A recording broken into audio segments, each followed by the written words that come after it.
driven out of business. Whole areas of the West Country landscape were changed as orchards were neglected or worse, grubbed out.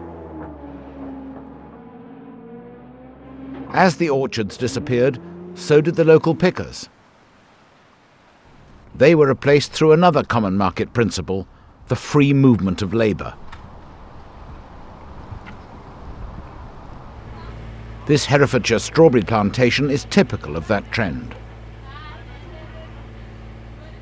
We've been growing strawberries on this farm since the late 90s, and we have always used Eastern European labour since we've been doing it, and that was predominantly Polish and Lithuanian and countries that have now entered the EU.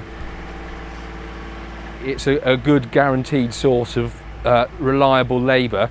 People that come on a set date, go home on a set date, they know they come with a specific target in mind of what they want to earn, and hence are very reliable.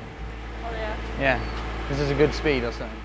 They have 140 acres of strawberry beds, and the precise layout is designed specifically to facilitate efficient and mechanised picking. Strawberry farming now is all about efficiencies, really. This field, when we set it up last autumn, was marked out with a GPS system to make sure that we made the maximum use of our available space, make sure that every row was straight, so that when the tunnel legs were drilled, they were very straight. The rigs that you see behind us are fitted up here perfectly. There's no room for error.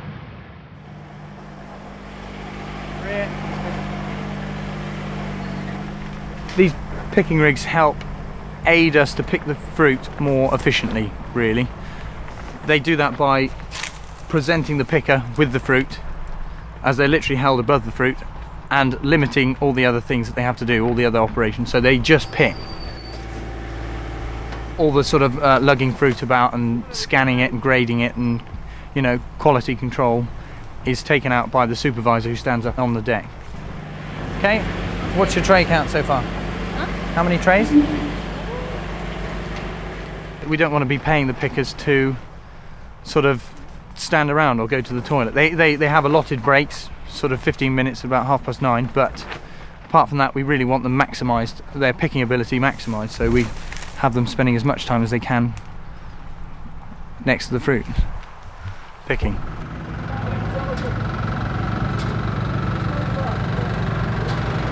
Compared with hand pickers, the hand picking gangs out in the field, they sort of improve productivity by 25%, and they seem to be 100% happier on the rig because they have to do half as much work, and they generally tend to get paid more handsomely just through the presentation of the fruit. It's all there for them, they don't have to do anything. Happy pickers. Do you like working on the rig? Yeah. Why? It's nice. It's nice? It's easy. Really? Easy than hand picking, yeah. And what if I said tomorrow you're going hand picking? I'm gonna hate you. In the past, it used to be argued that the farm worker was somebody special. He actually sowed what he reaped. He followed the process all the way through. He was peculiarly close to the land, and often in mythical ways this gave him a special status. This simply is not the case anymore. Farm work is now divided. It's like factory work. People carry out one process as part of a whole set of processes.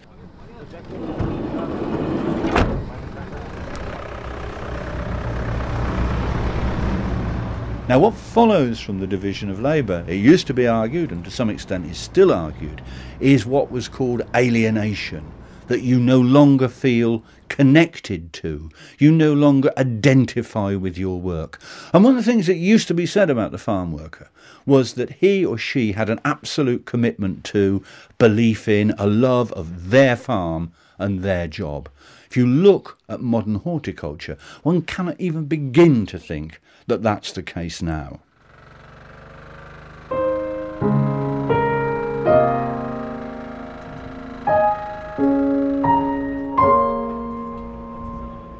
And the years after 1970 saw not only changes in the way fruit was picked, they also witnessed huge changes in the way it was sold. These strawberries are not bound for local greengrocers. They are bound for a supermarket that has a direct contract with the growers. For many years,